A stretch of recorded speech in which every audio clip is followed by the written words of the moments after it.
Barakallahu fik, salam alaikum, ça va? Rebolote, j'étais en modération tout à l'heure et j'ai bien suivi ce qui se passait. Et c'est avec un grand plaisir qu'on continue avec ce symposium. Mais plutôt que de parler des actualités, c'est vrai qu'il y a toujours des actualités. On va parler de certaines facettes. Et je vais en discuter de certaines et j'espère que ça va susciter une discussion, même si c'est après du symposium. Alors, je vais partager mon écran.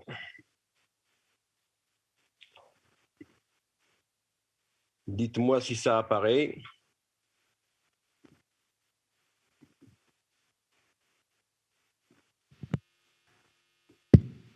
Alors, est-ce que vous arrivez à voir mon écran? Oui, on voit.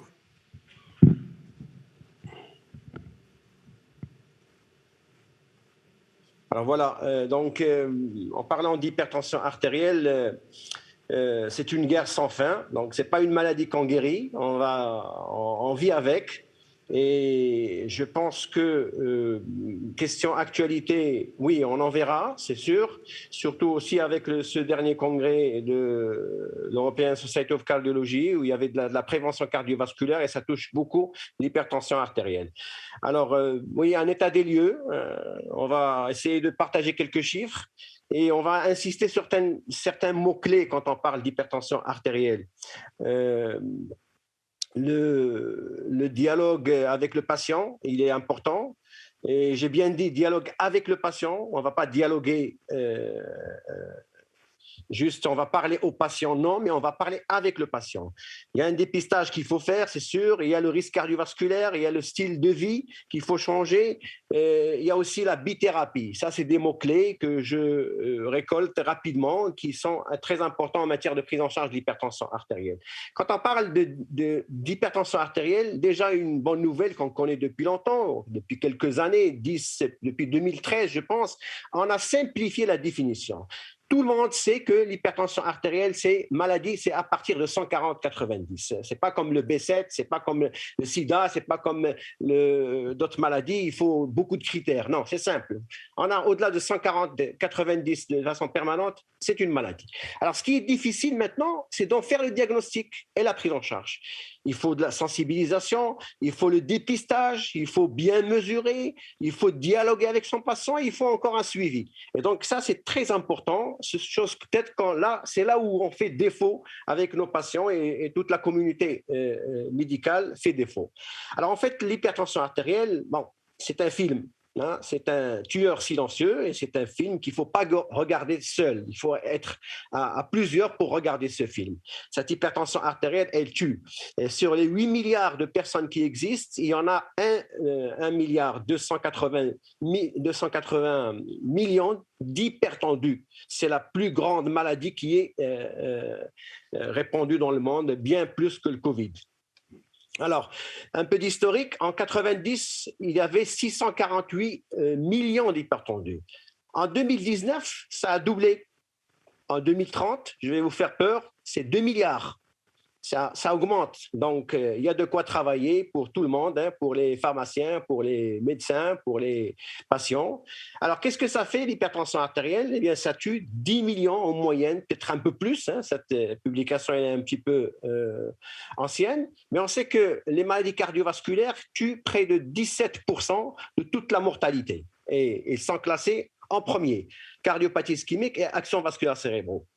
Donc, si maintenant aussi il y a une question philosophique ou politique, ou je ne sais pas comment la classer, 17% de maladies cardiovasculaires, le Covid tue par an 3 200 000, il en a tué jusqu'à 4,7 en totalité, ça fait 3 200 000 par année. Si vous le représentez, ça fait 5,6% de toute la mortalité, eh bien ça remplace les infections des voies respiratoires.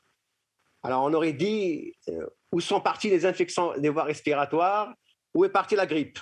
On va y revenir tout à l'heure. Alors, au Maroc, la dernière photo, c'est 29,30% en 2017 d'hypertendus de la population adulte. Ça nous fait quoi? Ça nous fait près de 6 millions d'hypertendus au Maroc.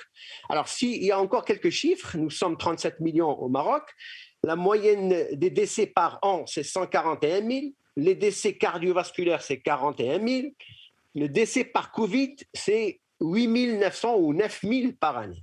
Bon. Il faut 6% de Covid, 29% cardiovasculaire. Il faut garder ça en tête.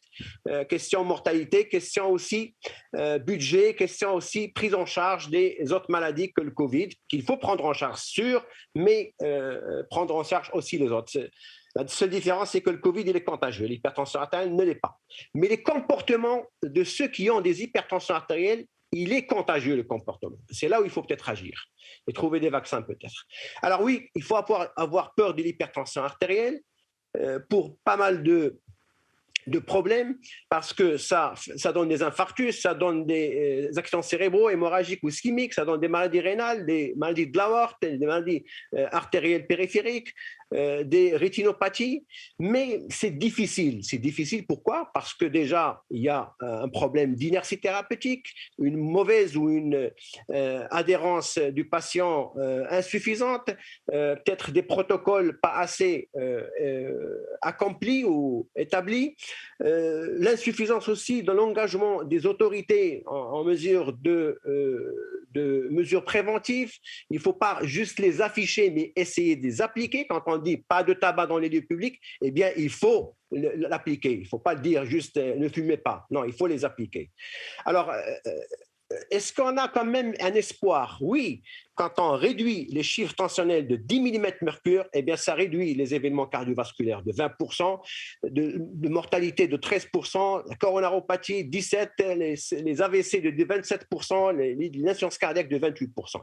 Donc, il y a à gagner en abaissant les chiffres, mais pas trop. Hein, toutes les recommandations internationales disent qu'il faut aller à 130, mais pas ne jamais, si on peut aller à 120, oui, c'est bon, mais ne jamais dépasser 120 mm/Hg, ne jamais abaisser à moins de 120 mm/Hg.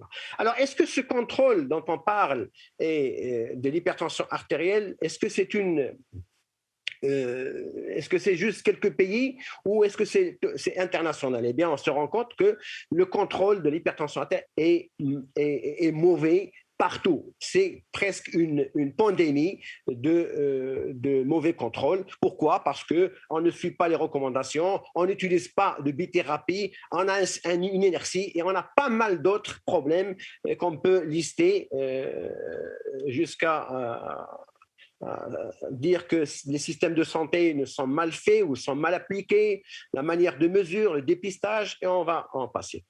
Alors, aussi, un des mots-clés dont j'avais fait allusion en introduction, c'est dialoguer avec le patient et lui faire apprendre, faire de l'éducation thérapeutique et lui faire connaître sa maladie. S'il la connaît, il va suivre avec nous ce protocole thérapeutique et cette stratégie, et ça va nous aider à lutter contre cette hypertension artérielle. Et quand on parle de contrôle, en 2013 déjà, on avait affiché ça comme contrôle thérapeutique de l'hypertension artérielle. Ça n'arrive jamais à au-delà de 13% en moyenne à l'échelle mondiale. C'est vrai qu'il y a des pays un peu plus bons élèves que d'autres, mais on n'arrive jamais à dépasser en moyenne 13. C'est entre 10-6% jusqu'à 30% de bon contrôle d'hypertension artérielle, mais pas au-delà. Alors, la mauvaise nouvelle maintenant, dans les actualités, c'est que, ça c'est une étude qui est sortie en 2021 et qui rapporte des travaux sur près de 200 pays, quelques 104 millions de personnes hypertendues suivies. Eh bien, on n'arrive plus, on ne dépiste plus comme avant. Regardez la courbe rouge. Ça, c'est les personnes qui ne sont pas diagnostiquées, qui sont supposées être hypertendues. Encore davantage pour les gens qui ont une hypertension artérielle, mais qui ne sont pas traités, ça augmente davantage. Et ceux qui sont diagnostiqués, mais qui ne sont pas traités ou ne sont pas contrôlés. Et donc, ça, la situation va empirer davantage. Alors, que les recommandations disent qu'il faut dépister. Quand on a un âge de 18 ans, il faut commencer à dépister. Et ces chiffres-là de référence vont nous dire soit qu'on a une hypertension artérielle, mais au-delà de ça, ils nous guident vers le futur. Des personnes qui ont des tensions artérielles qui sont optimales, élevées dès le départ, veulent dire que qu'ils pourront avoir des chiffres tensionnels élevés, maladie. Alors que s'ils ont des chiffres de tension artérielle optimaux dès le départ, ça veut dire qu'ils peuvent être protégés. Et au-delà de 50 ans, il faut avoir encore un dépistage encore plus étroit. Au Maroc, c'est encore, bon, on peut dire qu'il y a un contrôle de 40% sur certaines études, mais on ne fait pas encore d'efforts. On ne change pas de médicament, on le fait que dans 13% des cas, et on rajoute un deuxième médicament que dans 3%. Et encore, la monothérapie reste quelque chose qui est ancré chez nous. On n'arrive pas à décoller de ce 30 ou 40% de monothérapie. Alors là, vous connaissez tous cette étude ETNA qui relève d'un taux de contrôle au niveau maghrébin, au niveau nord-africain, de moins de 35%. Et une des causes, c'est ne pas avoir utilisé beaucoup de bithérapie, toujours la monothérapie qui reste à 50%, alors qu'on devrait être plus agressif pour lutter contre cette hypertension artérielle. Monothérapie, le nord de l'Afrique, non, ce n'est pas que le nord de l'Afrique, c'est international, c'est véritablement une inertie générale et c'est une pandémie de monothérapie aggravée par cette inertie. Donc, tout le monde a cette mauvaise habitude que de vouloir prescrire d'abord une monothérapie et essayer de faire autre chose, alors que depuis 2018, on ne parle plus de monothérapie en premier lieu, mais surtout de bithérapie. D'ailleurs, augmenter ou doubler les doses en monothérapie ou les associer plutôt, eh bien, plusieurs études, plusieurs essais cliniques nous démontrent que associer deux médicaments, même à faible dose, va réduire la tension artérielle avec peu d'effets secondaires.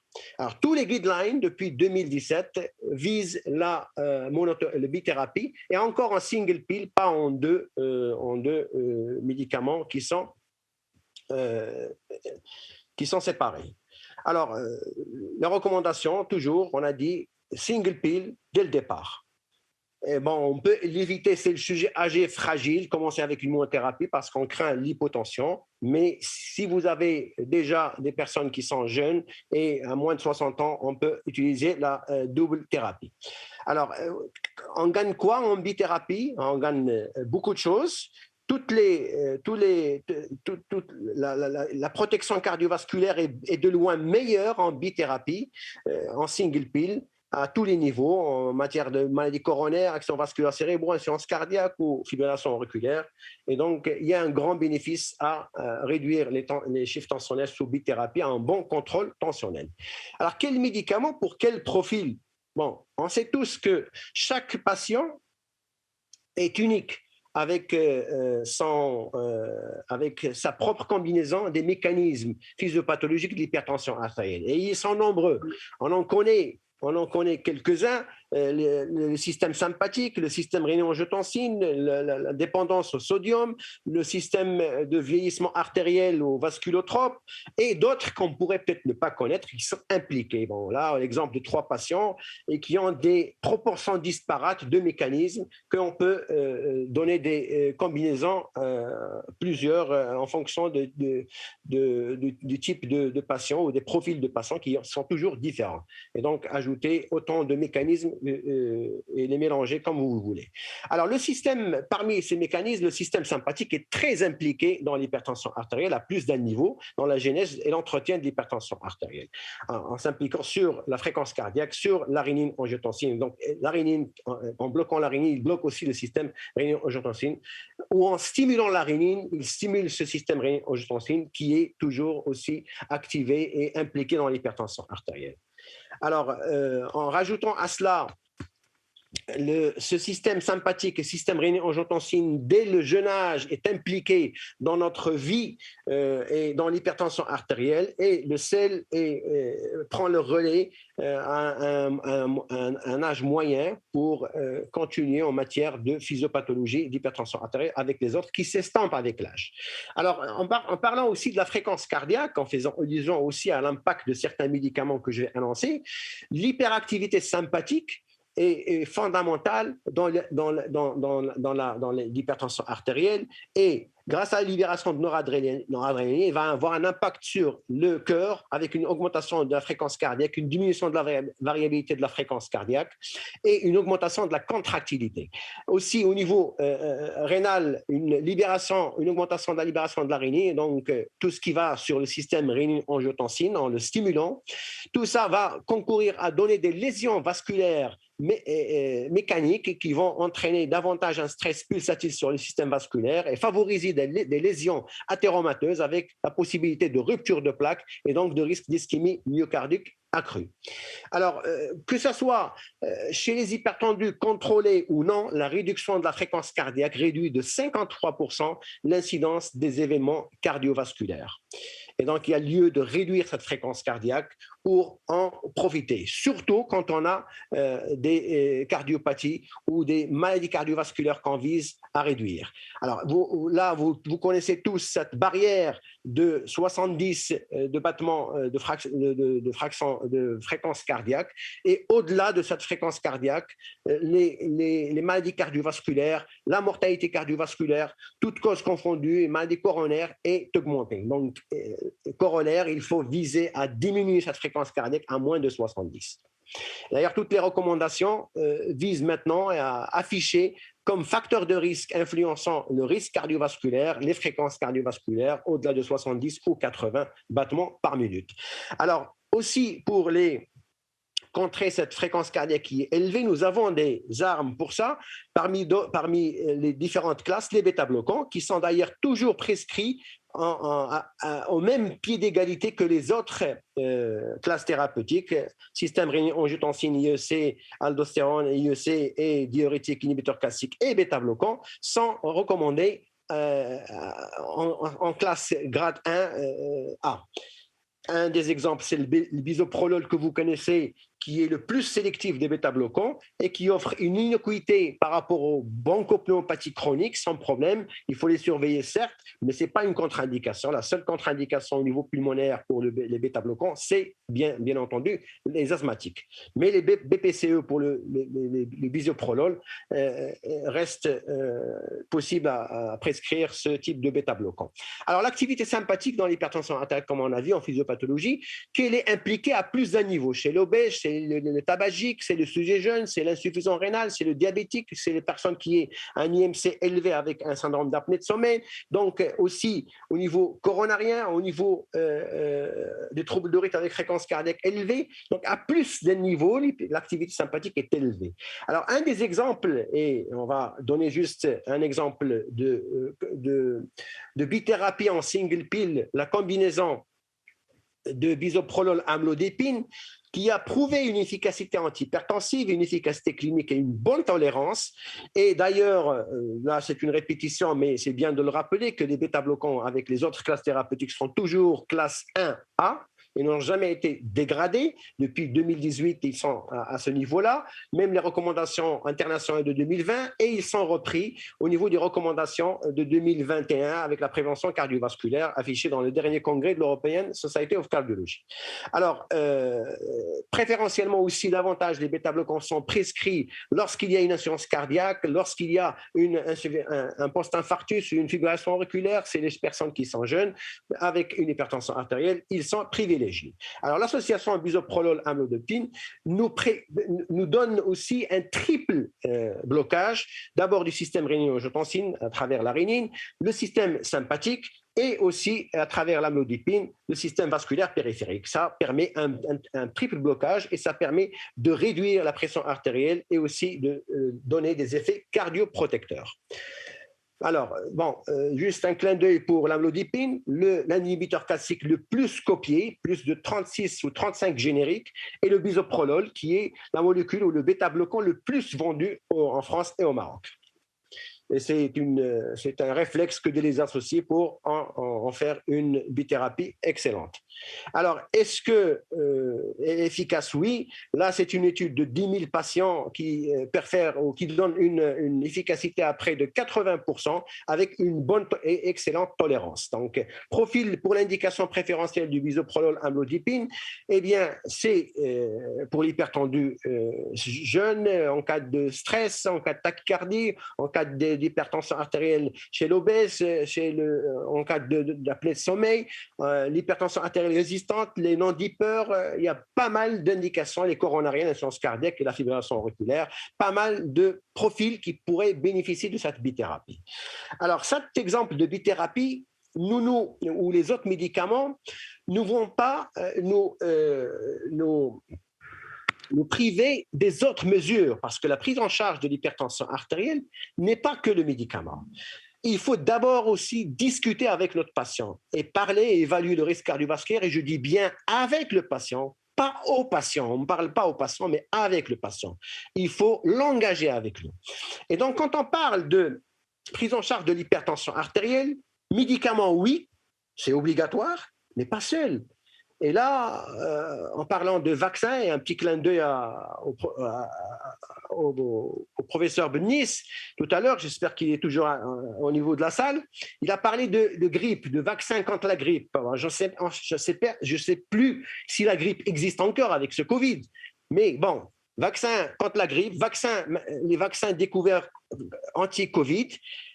Alors, j'annoncerai peut-être un projet qui voudrait le faire. À quand le vaccin anti-HTA? Ça mériterait un prix Nobel.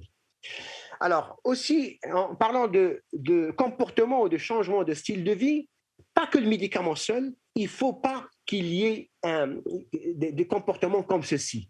Il faut changer notre style de vie. Alors là, regardez, tout le monde prend l'escalier roulant. Et comment voulez-vous que ce risque cardiovasculaire soit réduit? Donc, il faut opter pour ça et discuter avec notre patient dans ce sens. D'ailleurs, les dernières recommandations d'il y a 4 jours, en 2021, de l'ESC, en matière de prévention cardiovasculaire, insistent sur 150 à 300 minutes d'activité physique modérée à intense, ou bien 75 à 150 d'activité intense.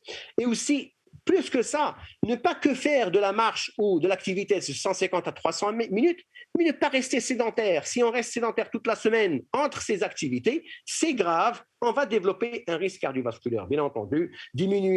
Arrêter le tabac, arrêter l'alcool, je dis, ils disent diminuer à 100 grammes. Et là, cette ligne-là, regardez, recommandée de restriction d'alcool consommation à un maximum de 100 grammes par week. Je ne vais pas montrer une autre diapo que j'avais préparée, mais pour ne pas avoir un problème de temps, je l'avais enlevé. En revoyant les différentes recommandations, ils étaient à 30 grammes par jour dans les années 2013. Ensuite, ils sont passés à 20 à 30 par jour, ensuite 20 grammes par jour. Maintenant, c'est 10 grammes, moins de 100 grammes par semaine. À quand le 0 gramme par semaine, peu importe. Donc, il faut essayer d'avoir un changement de style de vie et garder aussi une activité physique. Alors, là, c'est une figure que j'ai copiée de dernières recommandations sur la prévention cardiovasculaire. Et elle montre, plutôt que de discuter avec le patient et de faire peur au patient en lui disant « si vous continuez à fumer, vous allez mourir », enfin, tout le monde va mourir, mais peut-être il va mourir précocement. Plutôt, dites-lui, si vous arrêtez de fumer, vous gagnez 8 ans d'espérance de vie et des poumons sains dans 5 ans. Et une réduction aussi du risque cardiovasculaire de 80% dès la première année. Et donc, s'il a quelque chose à gagner, il va adhérer. Alors ça, c'est l'exemple de ces abats qui ont été affichés il y a 4 ou 5 jours dans ce congrès. Là, vous essayez de voir n'importe quel profil et vous avez le gain quand vous faites des mesures hygiéno-diététiques correctes. Vous arrêtez de fumer, vous réduisez votre tension artérielle, vous faites du sport, vous gagnez jusqu'à 0,4% sur le risque cardiovasculaire, ou 1 ou 2 ou 1,5 en fonction du risque cardiovasculaire que vous avez. Alors, parmi les recommandations qui ont été affichées depuis près de 5 ans maintenant, ou de 6 ans, en 2015, c'est le fait d'encourager les gens à travailler en marchant dans leur bureau. L'exemple type est quand vous marchez, vous diminuez le risque cardiovasculaire, vous diminuez l'apparition d'hypertension artérielle, vous réduisez votre poids à la longue sur plus d'une année. Vous pouvez gagner jusqu'à 500 grammes chaque mois. Imaginez ce que ça fait en une année. Voici des manières incitatives pour encourager les gens à perdre du poids ou à perdre des calories en leur disant vous montez les escaliers, chaque escalier, voilà ce qu'il vous fait gagner comme calories, vous perdez comme calories. Aussi là, regardez, il y a une manière d'inciter les gens à prendre des escaliers en essayant d'attribuer une note musicale à chaque partie de l'escalier, et chaque fois qu'il pose le pied, la personne, elle va engendrer un bruit et ça va faire une mélodie que de prendre l'escalier roulant. de sel, Sibylnis en a parlé, oui, ça réduit le risque cardiovasculaire et aussi il faut chercher le sel caché. Hein, il y a du sel caché dans le commerce, il faut le chercher. Alors, il y a 2 ans, on avait taxé les boissons sucrées au Maroc. C'était un outil pour combattre et lutter contre l'obésité et le diabète. Alors, on va dire, à quand la taxe sur les aliments salés? En 2021, il y a 4 jours, le congrès de l'ESC, eh bien, ils ont donner une législation, une recommandation type grade 1B que de donner une taxe, proposer une taxe sur les boissons qui sont salées ou là qui sont grasses, ou là, aussi même réduire les proportions d'aliments au niveau du commerce. Et contrôle aussi strict des cuisines à l'école. Donc regardez là, c'est quelque chose d'osé. Alors qui oserait aller dans ce restaurant? Pizza sans sel. Alors aussi des slogans pareils ou des recommandations pareilles. Une pizza achetée, 2 offertes par le ministère de la Santé.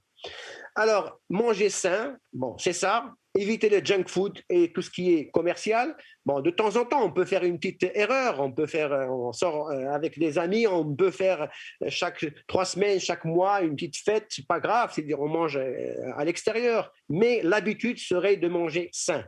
Alors là aussi, en matière de construction d'accès, de paysage aussi, de construction, de building, c'est de repenser ces quartiers et les repenser dans la mesure où donner des accès favorables aux parcs, aux accès où on peut marcher, où il y a des pistes cyclables.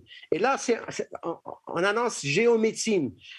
Regardez dans cette localité de Lausanne, il y a 2 types de personnes, ceux qui ont un surpoids en rouge et ceux qui ont un poids normal en bleu. Et bien, on a découvert que ces personnes qui étaient en rouge avaient un indice ou des accès au parc, des accès aux pistes cyclables, aux pistes où on peut marcher étroites. On ne pouvait pas y accéder rapidement. Là, il y a une route, là, il y a une autoroute.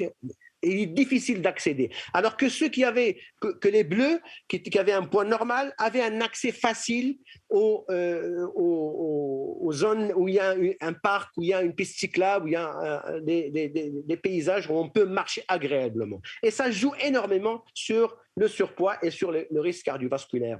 Aussi, parmi les recommandations, et j'ai 2 diapos maintenant pour terminer, les recommandations de 2021 de la prévention cardiovasculaire, c'est d'augmenter la taxe sur les carburants, sur l'essence et le gasoil.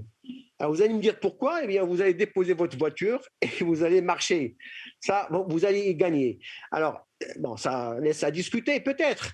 Alors aussi, réduire les taxes ou même des taxes qui sont réduites pour inciter les gens à acheter de l'équipement sportif. Regardez, on pourrait peut-être prochainement avoir ce type d'ordonnance ou de remboursement. Vous achetez une bicyclette, vous la mettez sur la mutuelle et elle est remboursée intégralement. Donc ça, il faut innover aussi pour avoir ceci. Alors, aussi au niveau des écoles, ils accentuent davantage le contrôle pour laisser les enfants aller à pied à l'école, chose qu'on ne fait plus maintenant de façon comme on le faisait il y a longtemps. Au niveau des écoles aussi, encourager le travail debout, encourager le sport de façon accrue au niveau de l'activité physique au niveau de l'école, même répéter davantage ces périodes d'activité physique. Et donc, c'est sur cette note d'activité physique, de mouvement que je voudrais terminer ma présentation. Et certes, l'ordonnance de la prise en charge de l'hypertendu doit comporter un médicament, mais doit aussi impérativement comporter des espadrilles, bien sûr arrêter le tabac et toutes les autres mesures. Aussi un clin d'œil à la télémédecine, et on en a bien profité pendant cette période de Covid. Voilà, en marchant, je vous dis merci de m'avoir donné cette opportunité de parler du risque cardiovasculaire et de l'hypertension artérielle, quelques actualités. Merci.